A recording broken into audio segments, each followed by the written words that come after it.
उस केस में जो रिजल्टेंट एम्पलीट्यूड है वो algebraic sum of the amplitude या vector sum of the amplitude आपको मिलता है।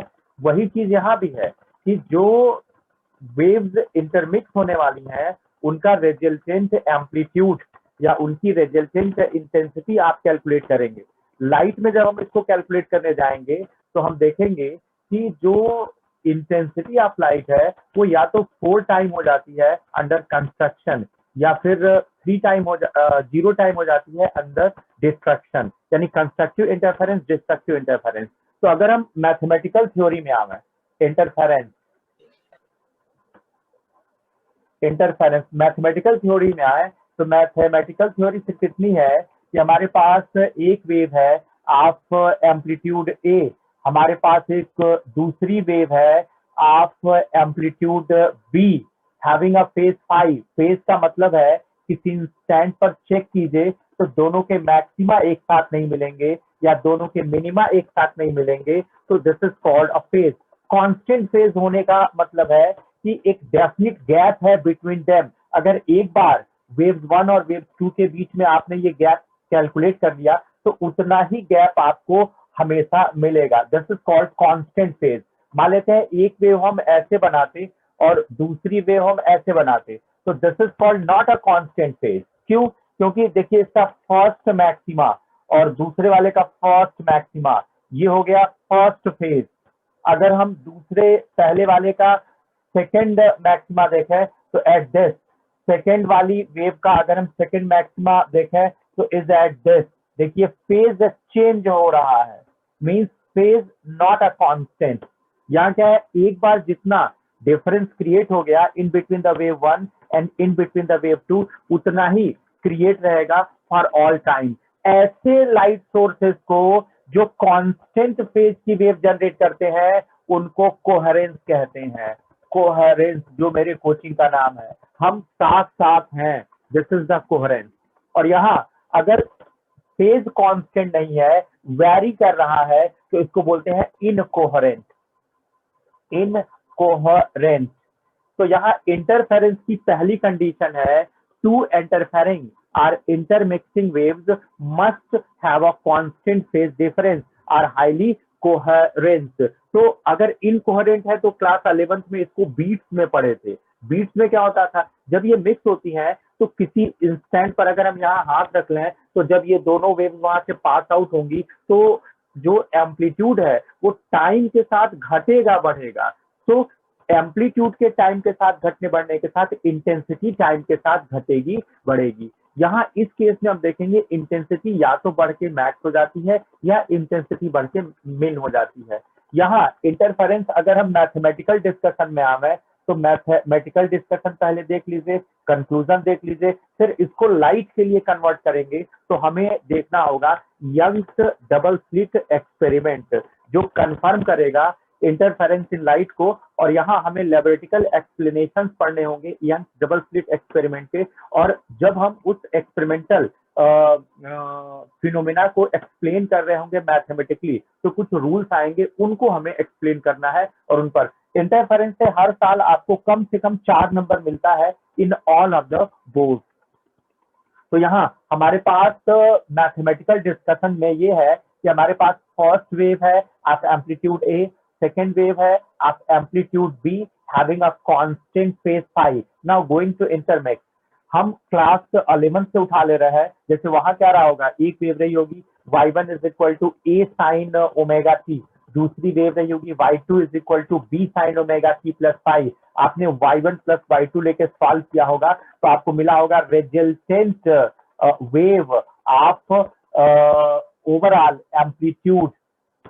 means if capital A is the amplitude of resultant wave, then this is to be related with amplitudes of individual waves A, B and at a phase phi।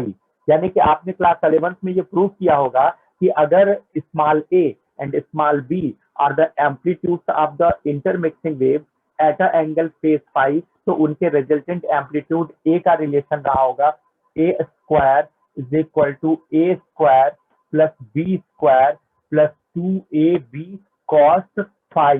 Means अगर A और B amplitude की दो waves हैं at a phase phi पर हैं, तो उनसे generate होने वाली रिजल्टेंट वेव का एम्पलीट्यूड ए के साथ ये रिलेशन होगा। आपको पता है intensity of a wave is directly proportional to square of the amplitude. जैसे वेव में जब हम एक्सप्रेस करते हैं, वेव को जब हम एक्सप्रेस करते हैं इन टर्म्स ऑफ डायग्राम, तो उस केस में हमारे पास एम्पलीट्यूड वेरिएशन होता है। लेकिन जब इसको सेंस करते हैं हम, सेंस करने का क्या मतलब है, जैसे साउंड है तो साउंड को हम एम्पलीट्यूड के फॉर्म में एक्सप्रेस करेंगे। अगर हम उसको देखने की कोशिश करें या सुनने की कोशिश करें तो जो हमें मिलेगा that will be the intensity. जैसे साउंड है तो intensity in terms of loudness आपको मिलेगा। अगर लाइट है तो in terms of visibility, in terms of electromagnetic radiation की आपको मिलेगा। तो लाइट है तो इंटेंसिटी, ब्राइटनेस, मोर ब्राइटनेस, लेस ब्राइटनेस, डार्कनेस, ये आपको सेंस होता है। ठीक है, तो जो सेंस होता है that is the intensity and loudness, जो एक्सप्रेस होता है दैट इज द एनर्जी। तो यहाँ अगर लाइट है तो हमें लाइट इंटेंस दिखेगी, अगर साउंड है तो लाउडनेस हमें इंटेंस या लाउडनेस हमें कम दिखेगा। तो loudness variation and intensity variation in light, तो ये directly proportional to square of the amplitude होता है। अगर एम्पलीट्यूड बढ़ रहा है तो इंटेंसिटी जो होगी स्क्वायर ऑफ द एम्पलीट्यूड के प्रोपोर्शनल होगी। अगर ऐसा है तो this will be the resultant intensity, this will be the intensity of first wave, this will be the intensity of second wave, and 2a हो जाएगा रूट i1। क्यों, a square होता तो i1 लिखते intensity of first wave, b square होता तो i2 लिखते intensity of second wave. हो जाएगा 2 root i1 root i2 cos five.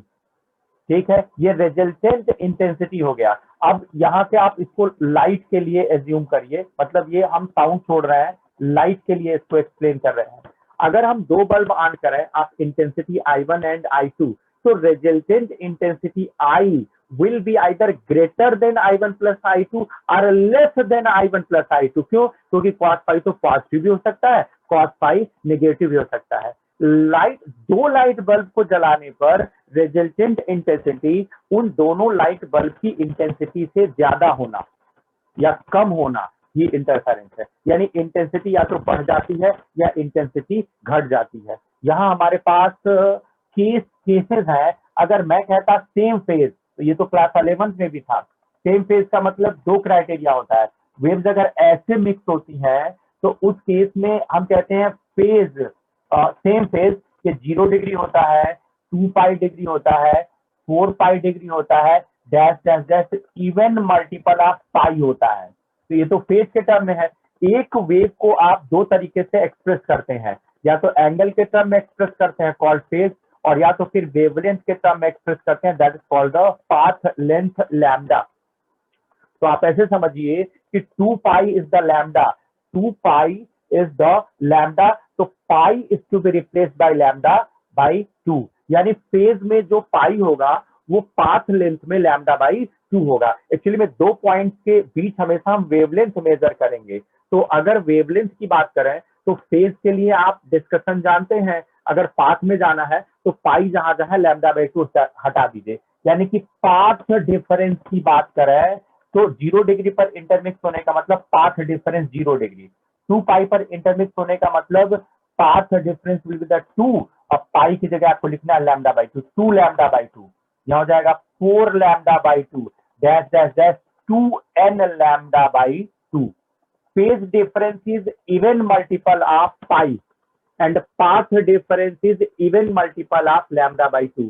Two waves के बीच अगर path difference even multiple of lambda by 2 है, यानी जब वो मिक्स हो रही हैं तो उनकी जो वेवलेंथ है वो लैम्डा बाई 2 का इवन मल्टीपल है, तो वहां ऐसे इंटरमिक्स होंगी, और ऐसे इंटरमिक्स होने को कंस्ट्रक्टिव इंटरफेरेंस कहते हैं। क्यों, देख लीजिए, cos 0 1 होता है। इंटेंसिटी की जो मैक्सिमम इंटेंसिटी है उसकी वैल्यू हो जाएगी I1 plus I2 plus 2 root I1 I2। इसको बोलते हैं कंस्ट्रक्टिव इंटरफेरेंस, कंस्ट्रक्टिव इंटरफेरेंस। यही चीज अगर हम कहते हैं कि वेव्स अपोजिट फेज में मिक्स हो रही हैं, like this, two light waves on हुई, स्विच ऑन हुई, एक से जो है वेव पॉजिटिव है, एम्पलीट्यूड पॉजिटिव है, एक का एम्पलीट्यूड नेगेटिव है, अगर मिक्स हुई तो इस सिचुएशन के लिए इनके बीच जो फेज डिफरेंस होगा वो आप odd multiple of pi,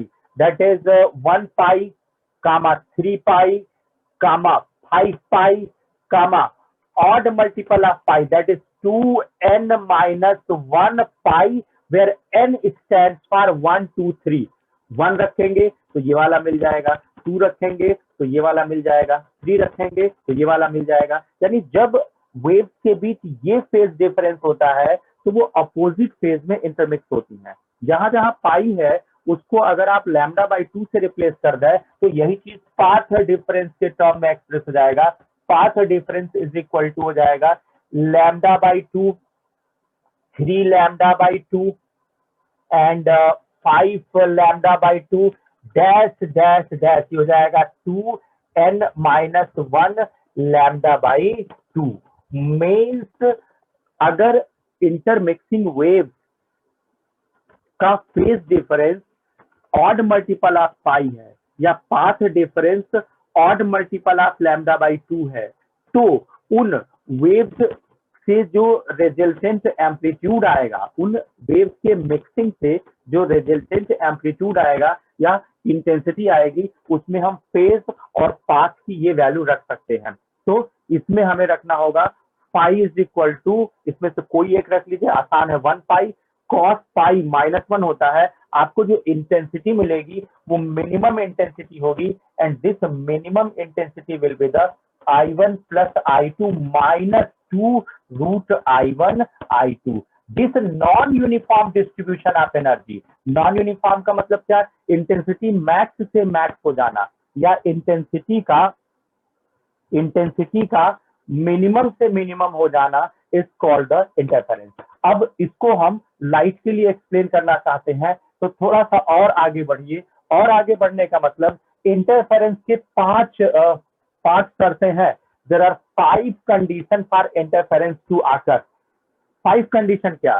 same frequency, same wavelength, same amplitude, travelling in same direction, having a constant phase.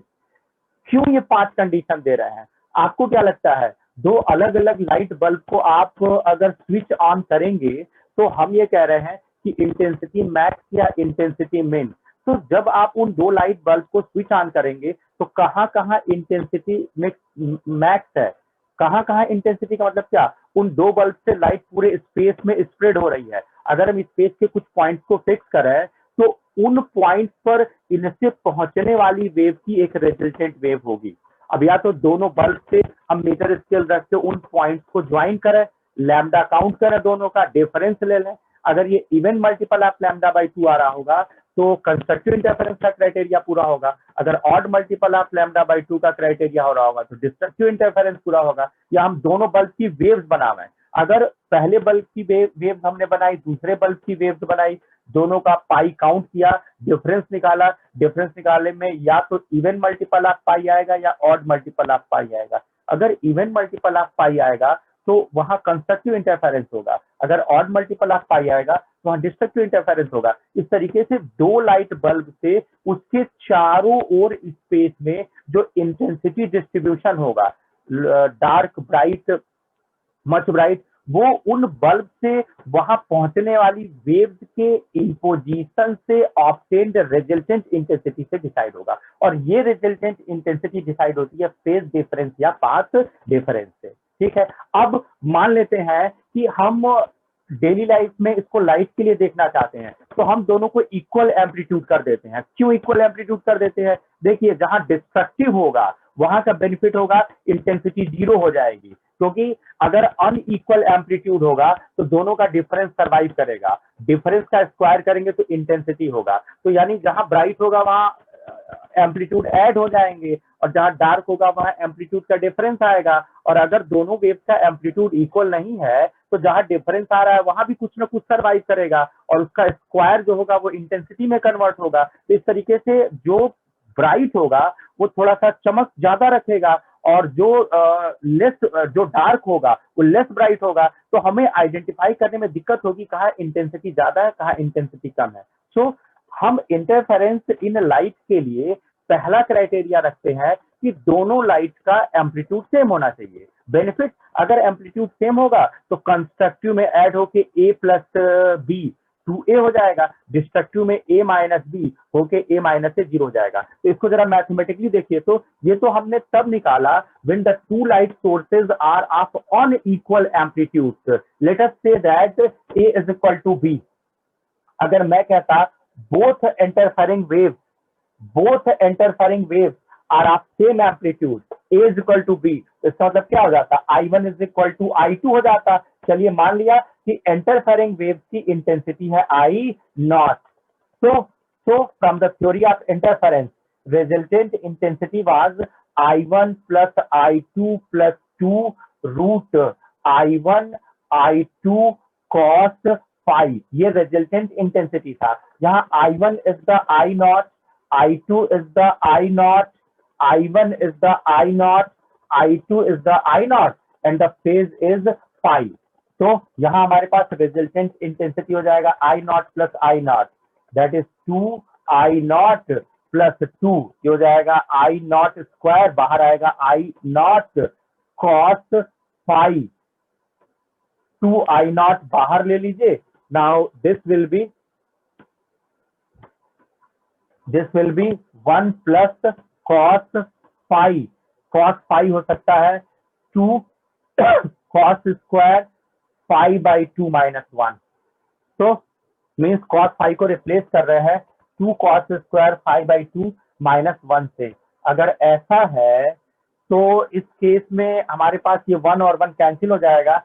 Resultant intensity is to be written as 4I naught cos square phi by 2।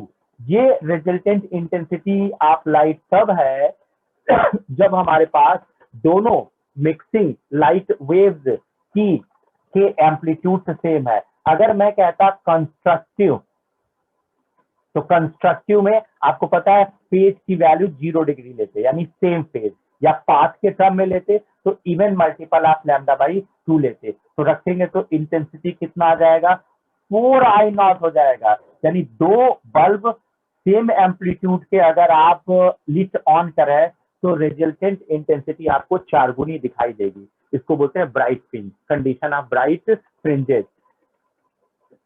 अगर हम destructive की बात करें तो destructive के case में space जो होता है वो pi 3 pi, that is odd multiple of pi होता है, तो इसको रखेंगे तो कॉस पाई और नीचे बाई 2 कॉस 90 गायब हो जाएगा, दैट इज इंटेंसिटी 0 हो जाएगी।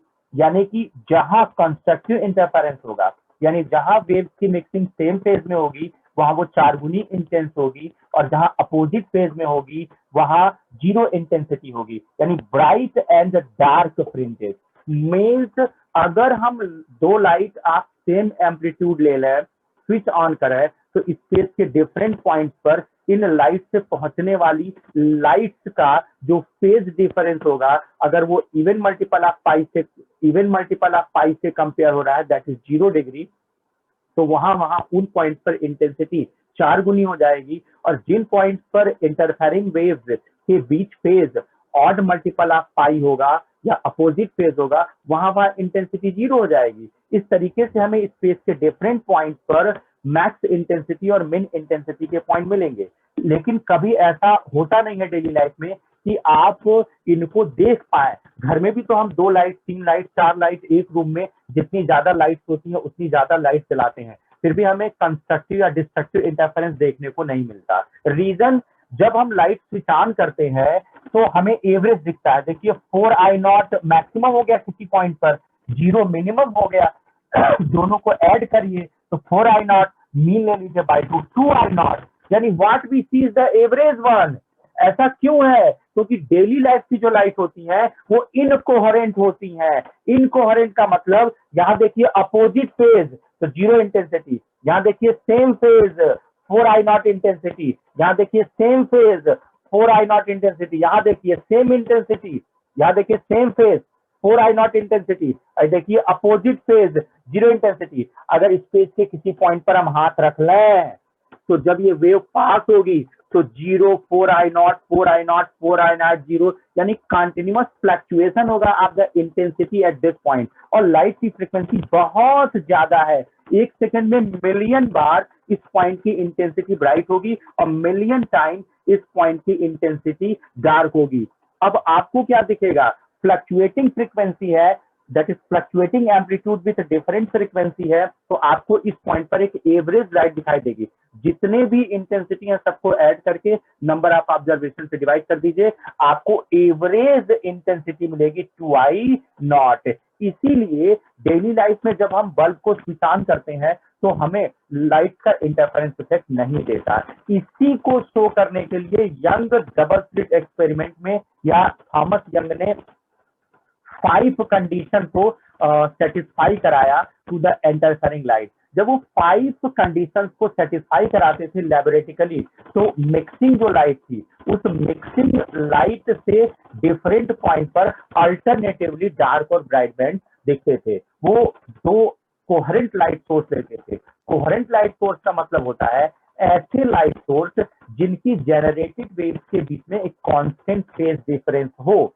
जनरली 2 लाइट बल्ब जब हम लेते हैं तो कभी भी उनका कांस्टेंट फेज नहीं आता, उनके बीच में फेज घटता बढ़ता रहता है। जैसे हम 2 लोग एक साथ टहलने निकले, कोई तेज कोई धीमा चल रहा है, तो बीच का गैप घटता रहेगा बढ़ता रहेगा, घटता रहेगा बढ़ता रहेगा, दिस इज इनकोहेरेंट।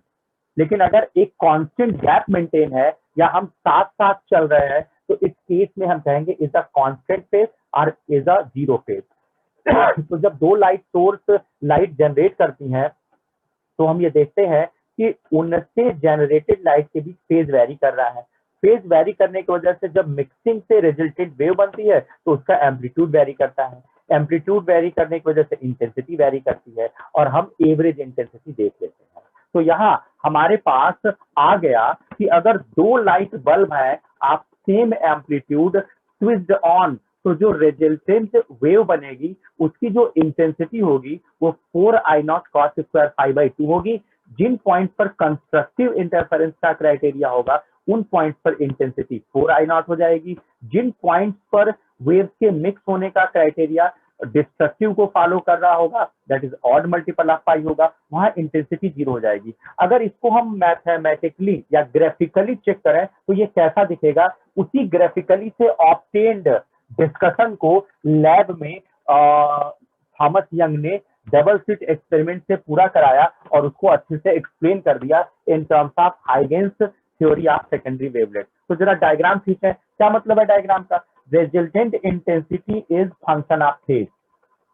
अगर फेज वेरी करेगा तो इंटेंसिटी वेरी करेगी। जैसे हमने ये 2 बल्ब ले लिया, ठीक है, हम इस पॉइंट पर इस पॉइंट पर इस पॉइंट पर इस पॉइंट पर इस पॉइंट पर इंटेंसिटी जानना चाहते हैं, इसको और इसको ज्वाइन कर दीजिए।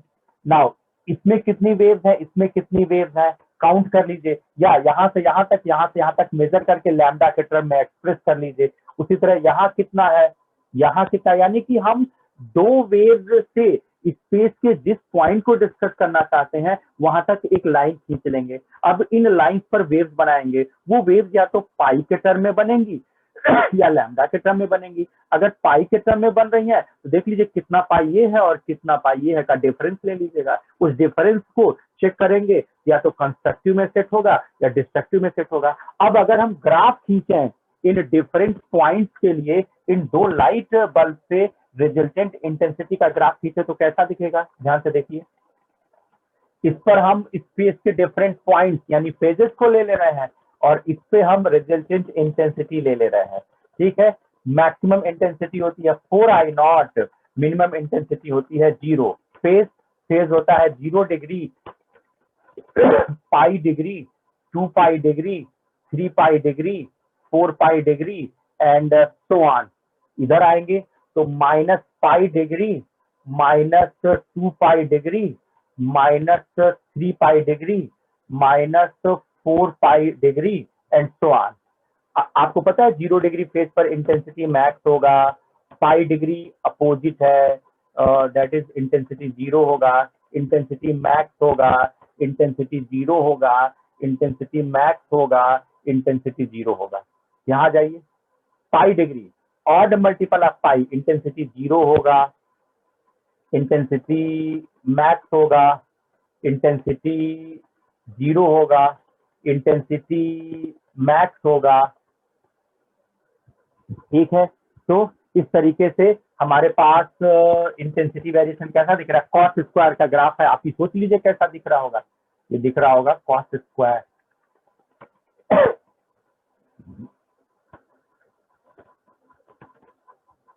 दिस ये बता रहा है कि जहां 0 डिग्री पर दो वेव्स मिलती हैं वहां इंटेंसिटी 4I0 होता है। आगे किसी पॉइंट तक हम पहुंचे जहां इंटरमिक्सिंग वेव के बीच फेज 5 डिग्री का हो गया तो इंटेंसिटी 4I0 से डिक्रीज होकर 0 हो गई। और अगर हम किसी अदर पॉइंट पर पहुंचे जहां फेज 2 डिग्री का हो गया तो 2 डिग्री का होते ही वहां जो है इंटेंसिटी फिर मैक्स हो गई एंड सो ऑन। इस तरीके से हम देख सकते हैं। Hello hello Pragya and Jaya and आवाज आ रही है? हेलो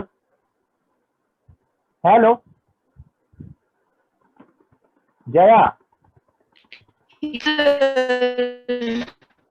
अच्छा अच्छा लैग कर रहा है, मुझे लग रहा है लैग कर रहा है अभी भी। सर हाँ बोलो।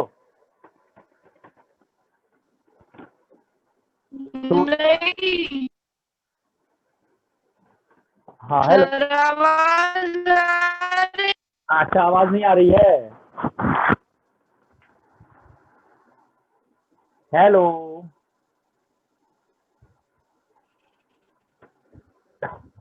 है।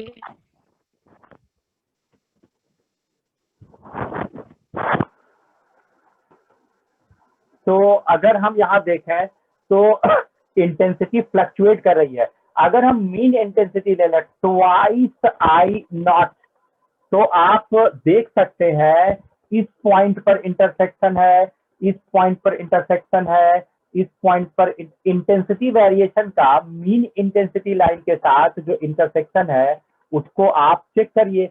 अगर चेक करें तो जिन पॉइंट पर इंटेंसिटी 4I0 होगी उनको ब्राइट कहेंगे और जहां 4I0 से कम होगी उनको डार्क कहेंगे। जैसे देखिए यहाँ इंटेंसिटी जो है वो 4I0 की है तो ये ब्राइट हो गया, यहाँ इंटेंसिटी जो है वो 0 की है तो ये डार्क हो गया, ठीक है। यहाँ इंटेंसिटी देखिए 4I0 की है तो ये ब्राइट हो गया और यहाँ इंटेंसिटी देखेंगे तो 0 इंटेंसिटी है ये डार्क हो गया।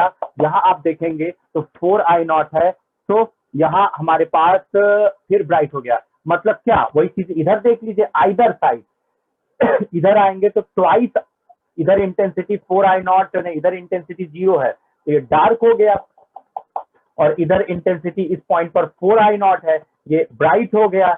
इधर इंटेंसिटी 0 है और इधर इंटेंसिटी, क्या मतलब है? मतलब है जब कांस्टेंट फेज वाली वेव्स इंटरमिक्स होती हैं तो स्पेस के डिफरेंट पॉइंट्स पर alternatively dark and bright band बनता है। जिन पॉइंट्स पर इंटेंसिटी 4I0 होती है उनको कंस्ट्रक्टिव इंटरफेरेंस में लेते हैं और जो पॉइंट्स इंटेंसिटी 0 वाले होते हैं वो डिस्ट्रक्टिव इंटरफेरेंस में आते हैं। ये सेंट्रल पार्ट 0 डिग्री वाले को सेंट्रल पार्ट कहते हैं। ये सेंट्रल ब्राइट हो गया, first dark, first dark, first bright, first bright, second dark, second dark, इस तरीके से इनका नाम रखते हैं।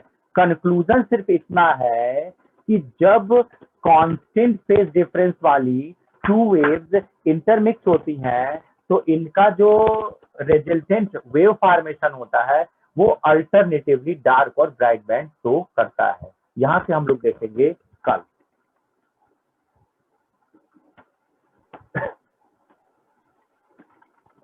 Thank you sir. Okay, host is Jaya Chauhan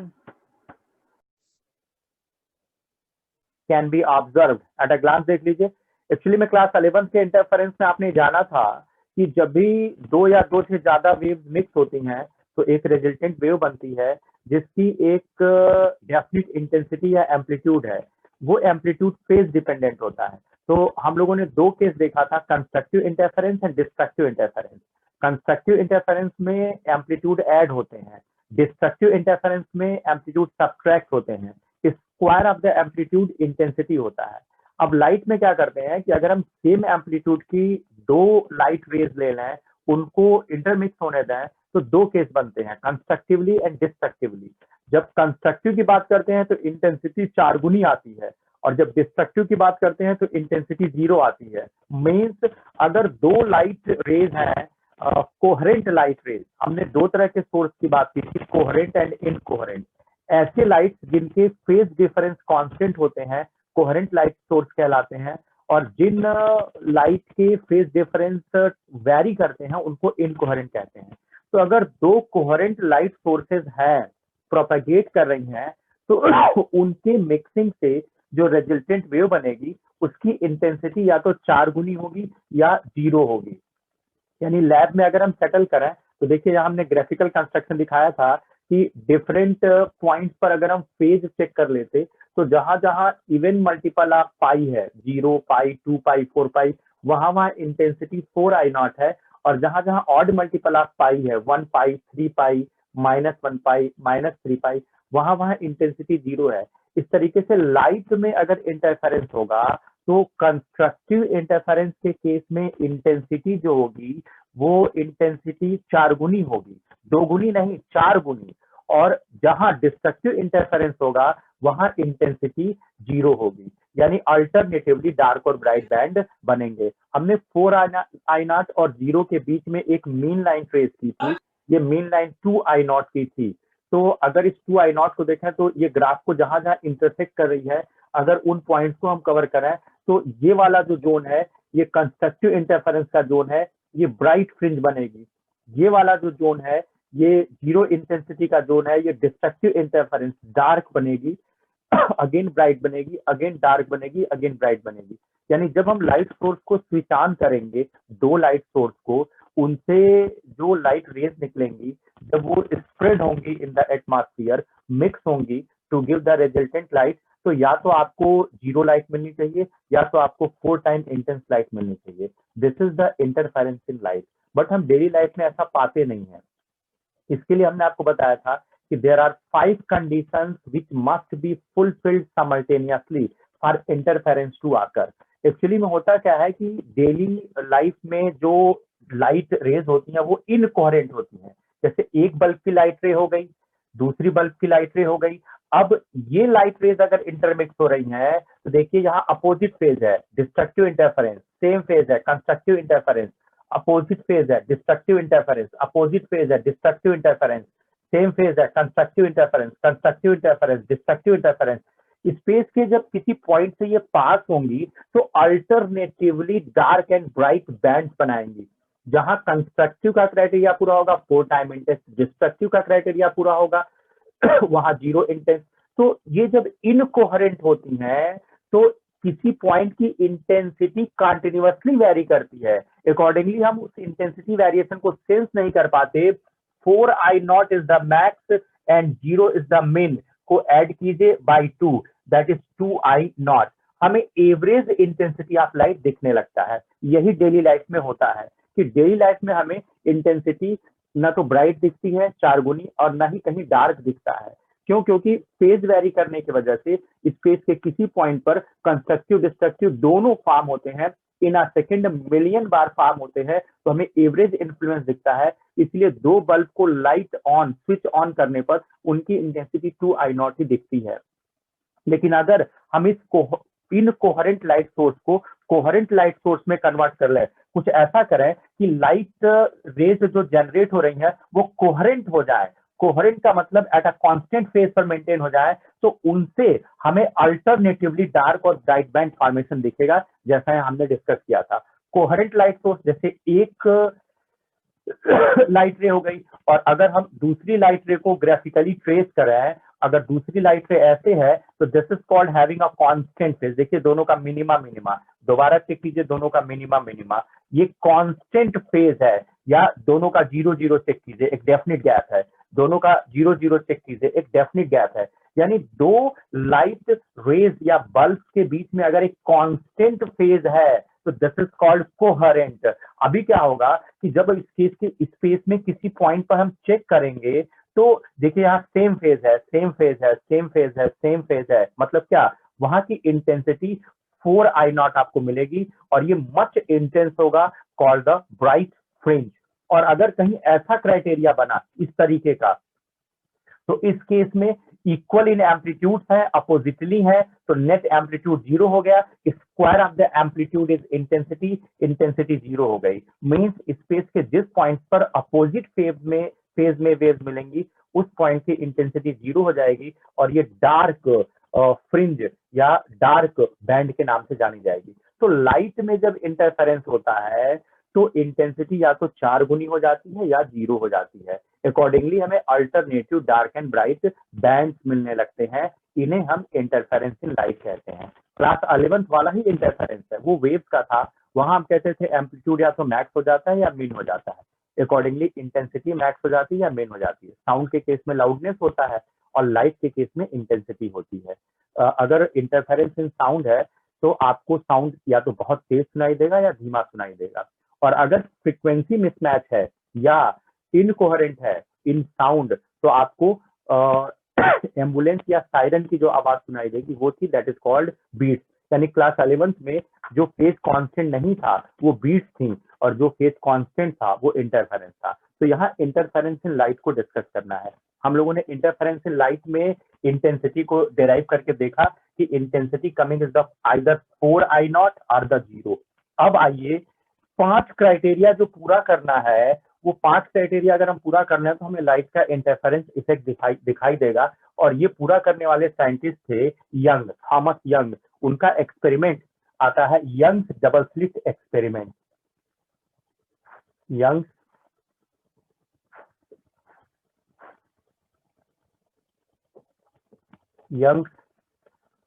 double slit experiment.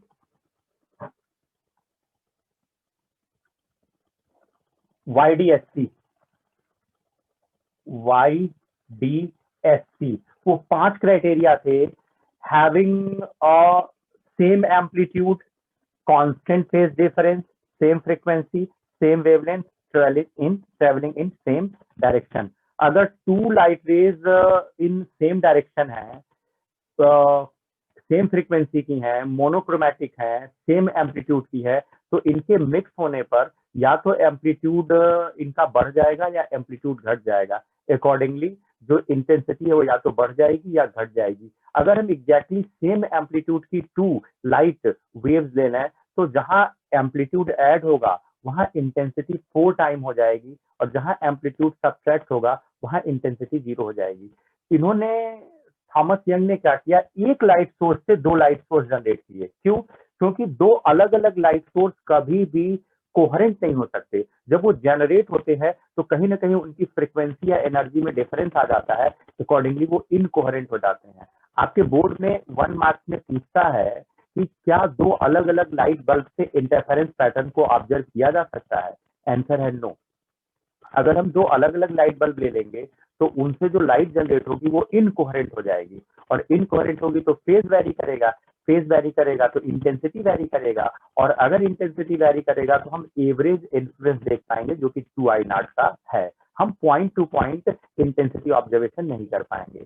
इसके लिए थॉमस यंग ने क्या किया, एक मोनोक्रोमैटिक लाइट सोर्स लिया। थोड़ा छोटा बनाना पड़ेगा, डायग्राम काफी बड़ा है और हर साल ये बनाने के लिए आता है 3 मार्क्स में, तो हम इसको स्लो प्रोसेस में बना रहे हैं। ये एक मोनोक्रोमैटिक लाइट सोर्स है, ठीक है। इसको सेंटर लेके आर्क लगाते चले जाइए तो हम सॉलिड डैश ऐसे आर्क लगाते चले जाए तो these are the wave front. Solid जैसे अगर हम क्लास 9th 10th वाली वेव बनाए तो क्रेस्ट ट्राफ्ट ऐसे बनाते हैं। तो यहाँ ये जो सॉलिड वाली है वो अगर क्रेस्ट को रिप्रेजेंट कर रही है तो जो डैश वाली है वो ट्राफ्ट को रिप्रेजेंट करेगी। तो क्रेस्ट ट्राफ्ट एक वेव फ्रंट जो होता है वो एक तरह के एनर्जी वाले सेम फेज के पार्टिकल का किसी इंस्टेंट पर कलेक्शन होता है। इस तरीके से ये क्रेस्ट एंड ट्राफ्ट प्रोड्यूस करने लगी।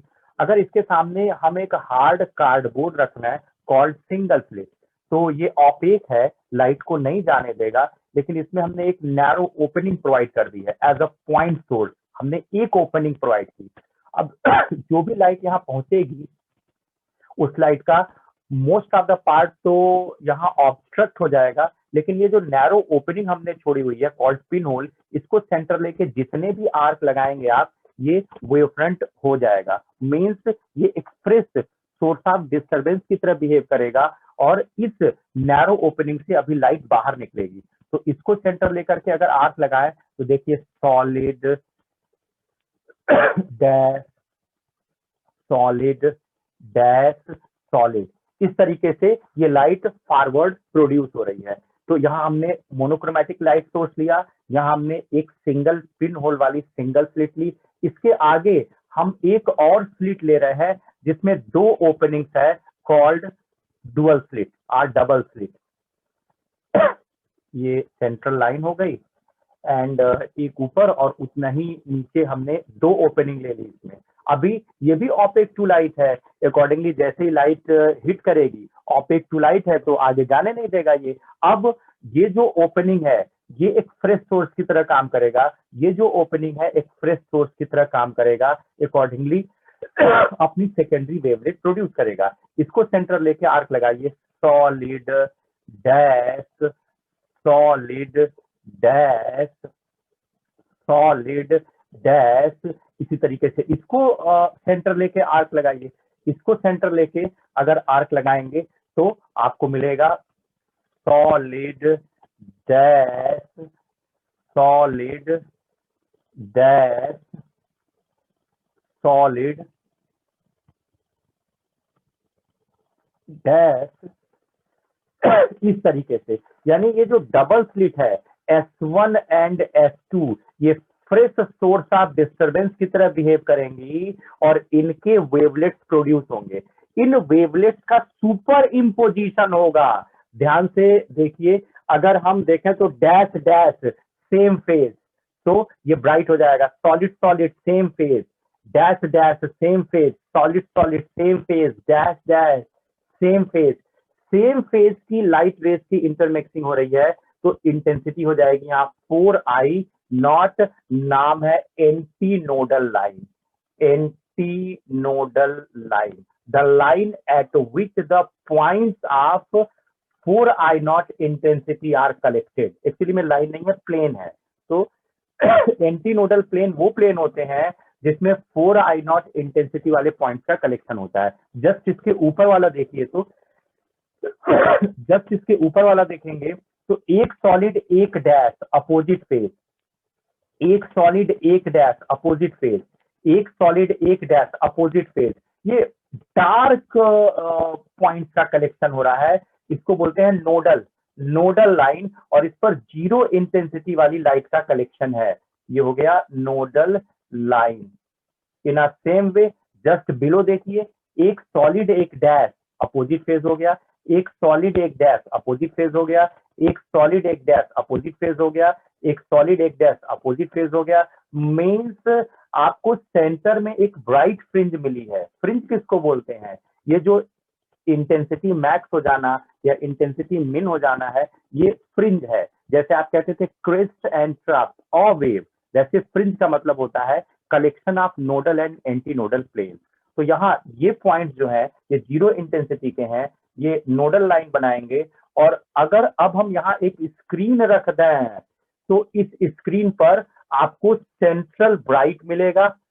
सेंट्रल ब्राइट का मतलब है आपको एक डेफिनिट विड्थ की, ये विड्थ भी अभी हम काउंट करेंगे, एक डेफिनिट विड्थ पर आपको इंटेंसिटी हाई मिलेगी। फिर इसके बाद आपको लो इंटेंसिटी की एक फ्रिंज मिलेगी कॉल्ड डार्क। फिर इधर भी वही चीज है, आपको यहाँ लो इंटेंसिटी या जीरो इंटेंसिटी की फिर फ्रिंज या लाइट मिलेगी कॉल्ड डार्क। फिर इसके ऊपर आएगा तो देखेंगे ब्राइट मिलेगा, फिर इसके ऊपर आएंगे तो डार्क मिलेगा, फिर इधर आएंगे तो डार्क था, फिर ब्राइट मिलेगा, फिर डार्क मिलेगा। मतलब अगर हम एक लाइट सोर्स को दो लाइट सोर्स में कन्वर्ट कर दें तो कितना क्राइटेरिया पूरा हो गया? Same amplitude travelling in same direction, same frequency, same wavelength, having a constant phase difference. तो एक लाइट सोर्स को दो लाइट सोर्स में कन्वर्ट किया तो बेनिफिट ये हुआ कि सेम एम्पलीट्यूड की हो गई, एक ही सोर्स से जनरेट हुई है, सेम फ्रीक्वेंसी की हो गई, एक ही सोर्स से जनरेट हुई है, सेम वेवलेंथ की हो गई, यहाँ से यहाँ तक ज्वाइन करें और यहाँ से यहाँ तक ज्वाइन करें, जो पाथ डिफरेंस यहाँ आएगा वही पाथ डिफरेंस यहाँ आएगा, तो कांस्टेंट फेज डिफरेंस या पाथ डिफरेंस की हो गई। अब ये जो दो लाइट सोर्स है ये पांचों क्राइटेरिया पूरा कर रही हैं, अकॉर्डिंगली आपको जैसे ही इनसे सेकेंडरी वेवलेट्स निकलेंगे, सुपर इम्पोजिशन होगा, तुरंत आपको alternatively dark and bright band formation दिखेगा ओवर द स्क्रीन। लैब में इसको फुलफिल किया था यंग ने, young double slit experiment YDSC। यहाँ जो सेंट्रल है, जहां जीरो फेज है, वहां आपको ब्राइट मिला है, इसका नाम रखा गया सेंट्रल ब्राइट। ये हो गया फर्स्ट डार्क, इसका हो गया फर्स्ट ब्राइट, ये हो गया सेकेंड डार्क। और अगर हम यहाँ इंटेंसिटी डिस्ट्रीब्यूशन डायग्राम बनाए, मीन्स ये तो आपको दिख रहा है इंटेंसिटी डिस्ट्रीब्यूट हो गई। अभी हम लोगों ने इसके पहले जब मैथमेटिक्स ली थी तो देखा था कि जो ब्राइट होती है वहां इंटेंसिटी 4I0 होती है, जो डार्क होता है इंटेंसिटी 0 होती है, जो ब्राइट होता है इंटेंसिटी 4I0 होती है, जो डार्क होता है इंटेंसिटी 0 होती है। यहाँ इंटेंसिटी 0 है, यहाँ इंटेंसिटी 4I0 है, यहाँ इंटेंसिटी 0 है। 0 to 4I0 to 0 to 4I0 to 0 to 4I0 to 0। देखिए यही तो इंटेंसिटी हमने डिराइव की थी 4I0 cos square phi by 2। जब उसमें हम सेम फेज रखते थे तो 4I0 इंटेंसिटी आती थी, और जब हम उसमें फेज की वैल्यू डिस्ट्रक्टिव का रखते थे तो 0I0 और 0I0 इंटेंसिटी आती थी। ठीक है, ये आपको बनाने के लिए आता है हर साल। इसमें ये हो गया मोनोक्रोमेटिक लाइट सोर्स, ये हो गया light produced by monochromatic light source, single slit, dual slit, to coherent sources, wavelets, interfering zone, screen, intensity distribution diagram and mathematical distribution of intensity. नाम भी रख लिया गया। ये सेंट्रल ब्राइट है, सेंट्रल ब्राइट। इसके बाद इधर आएंगे तो ये हो जाएगा फर्स्ट डार्क, इधर आएंगे तो ये हो जाएगा नाउ फर्स्ट डार्क, यहाँ आएंगे तो हो जाएगा फर्स्ट ब्राइट, यहाँ आएंगे तो ये हो जाएगा फर्स्ट ब्राइट। सर हाँ सर जया को एंट्री दे दीजिए, वो रिकनेक्ट हो। अच्छा जया, ओ सॉरी, ये बीचों बीचों सब गायब होते रहते हैं, जया गायब थी शायद में। तो ठीक है, हमने आपको सिर्फ ये बताया कि अगर हम एक लाइट सोर्स को टू कोहेरेंट लाइट सोर्स में कन्वर्ट कर दें तो अब इनसे प्रोड्यूस्ड लाइट की जब इंटरमिक्सिंग होगी तो उस केस में आपको साफ अल्टरनेटिवली डार्क और ब्राइट बैंड्स दिखाई देंगे। जो डार्क होंगे वो 0 इंटेंसिटी वाले होंगे, जो ब्राइट होंगे वो 4I0 इंटेंसिटी वाले होंगे।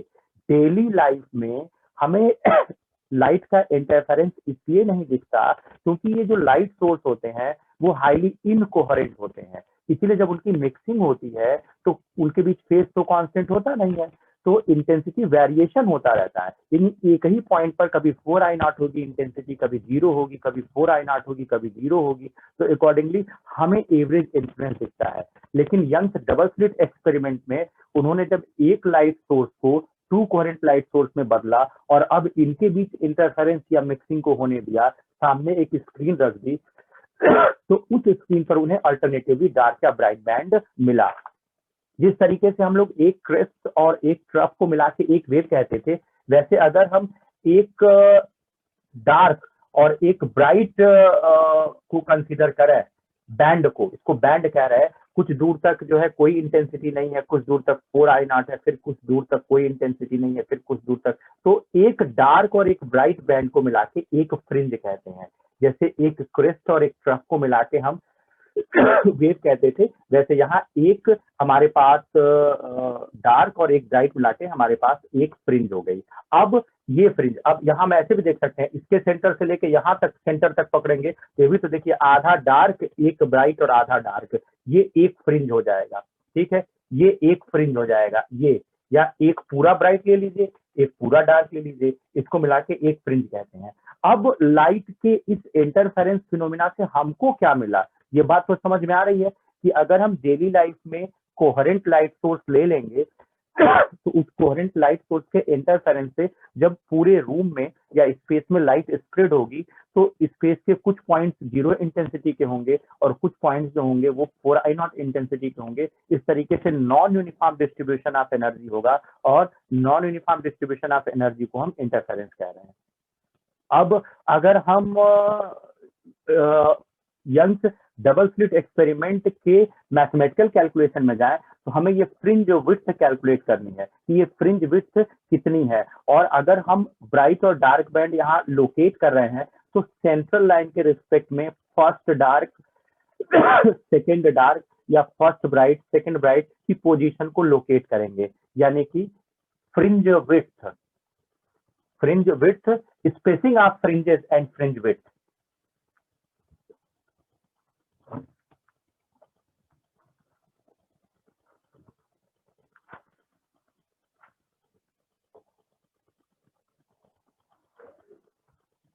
Spacing of fringes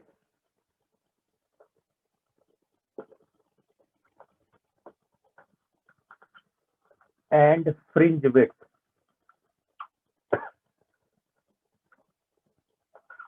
तो आपने देखा कि अगर आपके पास दो कोहेरेंट लाइट सोर्स है as the S1 and S2 और ये उनका मीन लाइन है उनके बीच से, और हमने एक स्क्रीन यहाँ प्लेस कर रखी है, तो स्क्रीन के किसी भी पॉइंट P पर हम अगर S1 से उस P को ज्वाइन करते, S2 को P से ज्वाइन करते, तो S1P और S2P के बीच में देखिए आपको एक फेज डिफरेंस या पाथ डिफरेंस मिल जाएगा।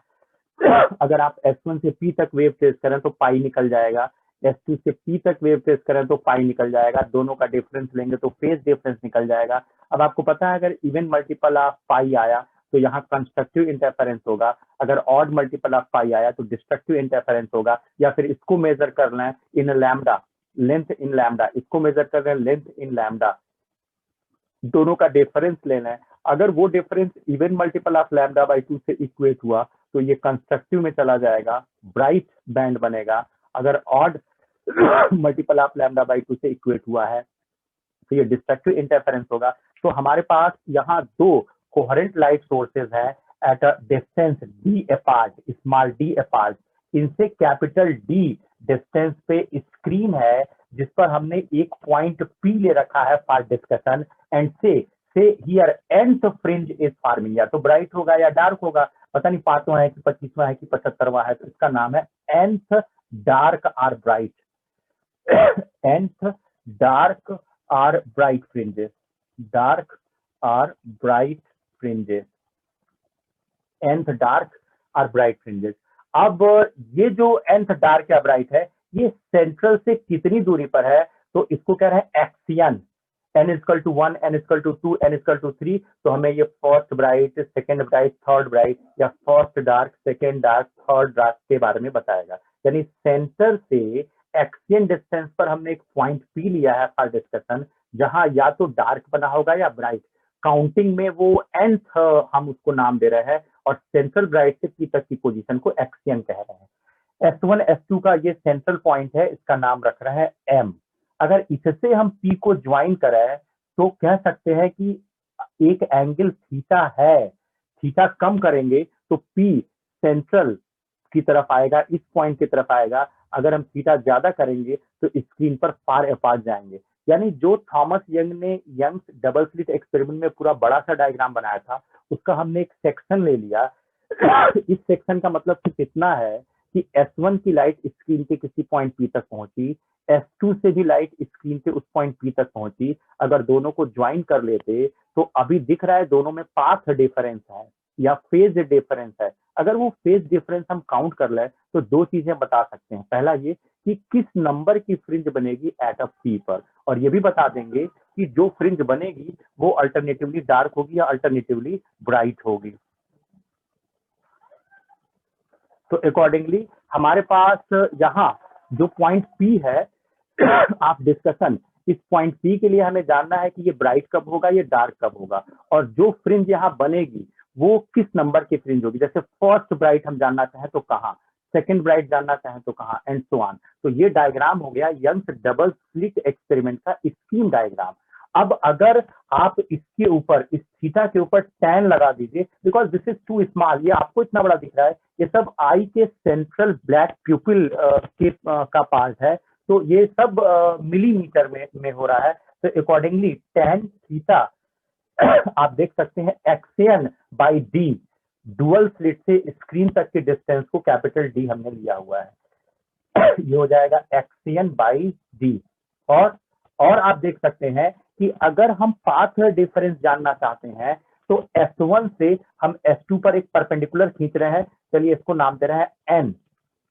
नाउ S1P और NP बराबर हो गए, इतना एक्स्ट्रा आ गया, इतना जो एक्स्ट्रा है this is the path difference del, और अगर इसको पूरा करें तो ये हो गया D। आप ही देखिए ये थीटा है, ये 90 माइनस थीटा है, ये 90 है, यहाँ थीटा हो जाएगा this theta 90 minus theta 90, this is theta. इस ट्रायंगल में देखिए, तो इस ट्रायंगल में देखेंगे तो आपको मिल जाएगा sine theta is equal to del by D. Angles are very very small, क्योंकि ये सब आई के सेंट्रल ब्लैक प्यूपिल में इंटर रिलेट हो रहा है, तो एंगल्स स्मॉल हैं, दोनों इक्वेट हो जाएंगे। अगर ऐसा है तो del by D is equal to x n by D. यहां से आपको पाथ डिफरेंस की वैल्यू मिल गई as the x n D by D. Case 1 बना लेते हैं। अगर ये path difference even multiple of lambda by 2 से इक्वेट करेंगे तो condition of bright fringes at P निकल जाएगा, और अगर इस पाथ डिफरेंस को हम odd multiple of lambda by 2 से इक्वेट करेंगे तो उस केस में हमें पी पर डार्क फ्रिंजेस की कंडीशन मिलनी शुरू हो जाएंगी। तो चलिए स्टार्ट करते हैं case 1। Case 1 bright fringes, bright fringes.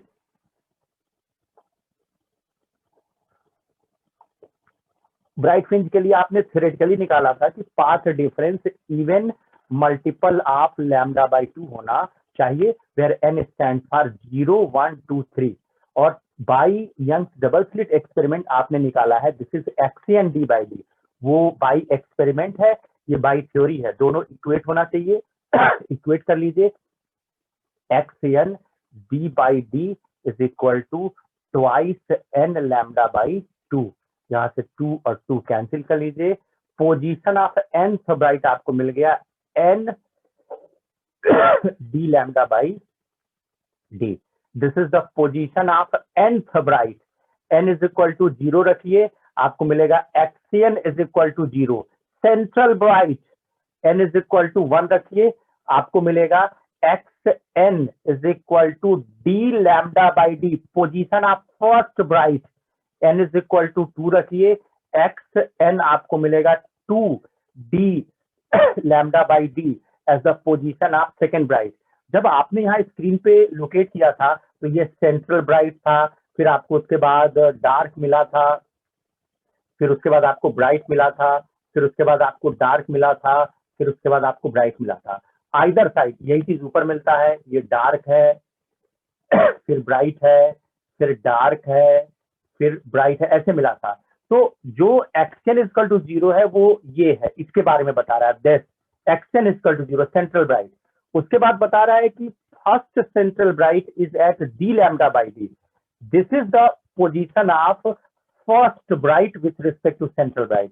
This distance is coming as D lambda by D, and this distance ये सेंट्रल ब्राइट के रिस्पेक्ट में ये जो सेकंड ब्राइट है, ये फर्स्ट ब्राइट था, ये सेकंड ब्राइट है, का मीन पकड़िए, ये this is about the position of second bright. इस तरीके से, यानी this is x n equal to 0, this is x n is equal to 1 D lambda by D, this is x n equal to 2 D lambda by D, and so on. इस तरीके से आपको third fourth fifth जितने भी ब्राइट हैं सबकी information मिलनी शुरू हो गई। नेक्स्ट ब्राइट में से प्रीवियस ब्राइट को माइनस कर दीजिए, कहते हैं gap between two consecutive bright. दो ब्राइट्स के बीच का gap between two consecutive next minus previous, आप फर्स्ट माइनस सेंट्रल ले लीजिए, या आप सेकेंड ब्राइट की पोजीशन में से फर्स्ट ब्राइट की पोजीशन हटा लीजिए, आपको गैप मिल जाएगा। Second bright 2 d lambda by d minus position of first bright 1 d lambda by d. This is coming as d lambda by d. This is called fringe width or width of bright fringes. Bright fringe की width जो होती है वो d lambda by d होती है। d screen तक के distance है, लैम्डा वेवलेंथ ऑफ लाइट है, and d coherent light source के बीच का गैप है। इस तरीके से जो सेंट्रल ब्राइट है, यानी इतने में से इतना हटाएंगे तो आपको ये मिल रहा है। ये मिलने का मतलब आधा ब्राइट एक डार्क आधा ब्राइट, यानी कि एक फुल फ्रिंज आपको मिल रहा है। तो it is called the fringe width. Central के रिस्पेक्ट में आपने सारा मेजरमेंट कर रखा है, ध्यान रखिएगा। और एक चीज और, ब्राइट फ्रिंज से जब निकालते हैं तो इसको विड्थ ऑफ ब्राइट फ्रिंजेस भी कहते हैं। यही चीज हम केस 2 कर सकते थे। तो केस 2 में आइए, केस 2 में अगर हम आए तो देखिए आपको क्या मिलेगा। ये केस 1 से निकाले, केस 2 डार्क में आ जाइए। केस 2 डार्क फ्रिंजेस,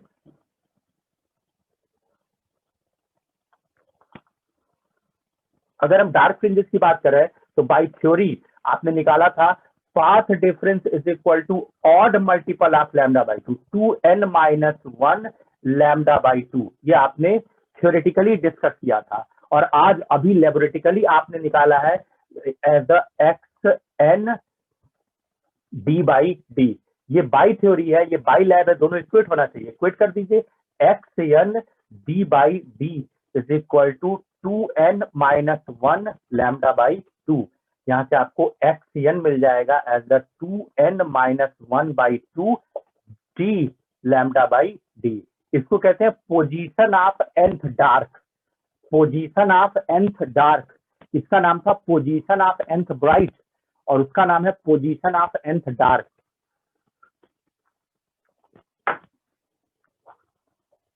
तो अगर आप n इज इक्वल टू 1 रखेंगे तो आपको फर्स्ट डार्क मिलेगा। अभी हम लोगों ने देखा था ये सेंट्रल ब्राइट था, फिर उसके बाद ये फर्स्ट डार्क था, फिर उसके बाद ब्राइट था, फर्स्ट ब्राइट था, फिर उसके बाद डार्क था।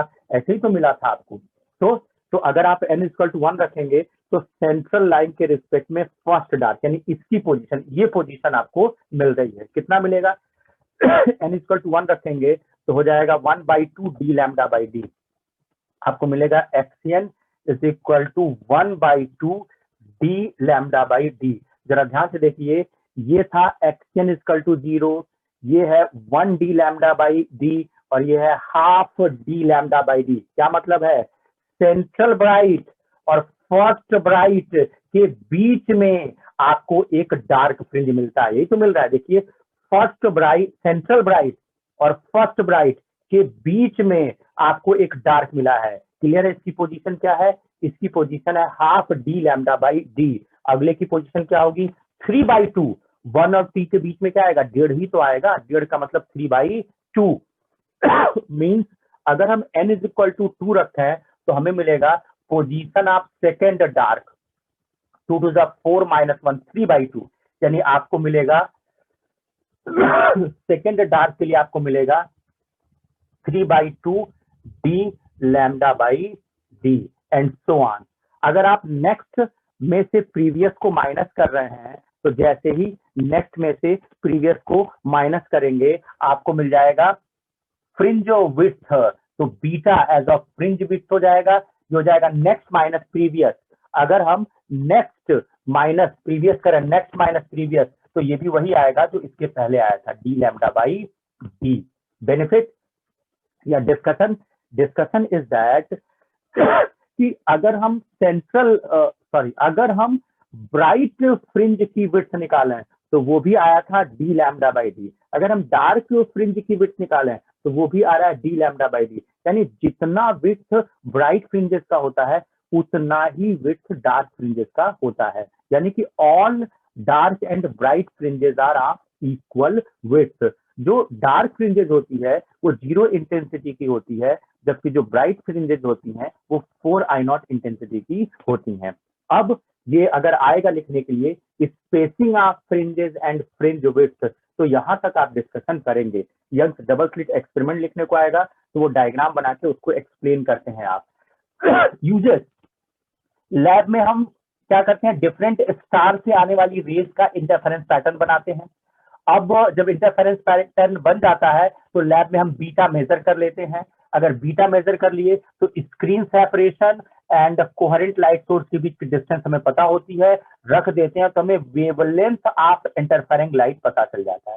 यानी किसी डिस्टेंट स्टार से हमें एक लाइट मिली, हमने उसको सिंगल स्लिट से पास कराया, डुअल स्लिट से पास कराया और सामने की स्क्रीन पर देखा तो हमें alternatively dark and bright band दिखाई देने लगे। उन डार्क और ब्राइट बैंड्स की विड्थ हमने मेजर कर ली in lab by travelling microscope. Beta known, capital D star से स्क्रीन तक की डिस्टेंस हो गई, नो सॉरी, 2 कोहेरेंट सोर्स से जो डुअल स्लिट लगाई थी, 2 कोहेरेंट लाइट सोर्स से स्क्रीन तक की डिस्टेंस हो गई, एंड कैपिटल डी उन 2 कोहेरेंट लाइट सोर्सेस के बीच का गैप हो गया, और लैम्डा वेवलेंथ ऑफ स्टार हो गया जो लाइट वहां से आई। तो लैम्डा नहीं पता है, डबल स्लिट से स्क्रीन तक की डिस्टेंस पता है, डबल स्लिट में जो S1 S2 के बीच गैप पता है, बीटा मेजर हो जा रहा है, रखती हमें वेवलेंथ पता चल जाता है। इसको उठा के अगर हम पानी में डिप कर दें, वाटर में डिप कर दें, तो कहते हैं श्रिंकिंग ऑफ फ्रिंज विड्थ। अगर एयर में है, मींस जो इंटरफेरेंस पैटर्न बना है अगर वो एयर में है तो उस केस में जो फ्रिंज विड्थ होगा वो beta is equal to D lambda by D. Air में है तो इसको एयर कह लीजिए और जो फ्रिंज विड्थ दिख रहा है उसको एयर कह लीजिए। पूरा का पूरा एपरेटस उठा के लिक्विड में डिप कर दीजिए। जैसे डिप करेंगे ये हो जाएगा बीटा लिक्विड, डी नहीं चेंज है, लैम्डा लिक्विड हो जाएगा क्योंकि वेवलेंथ चेंज हो जाएगा, अपान डी नहीं चेंज होगा।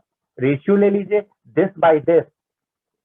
फ्रिंज विड्थ जब वो एपरेटस लिक्विड में डिप्ट है, फ्रिंज विड्थ जब वो एयर में है, ये हो जाएगा D lambda liquid upon D, ये हो जाएगा D lambda air by D.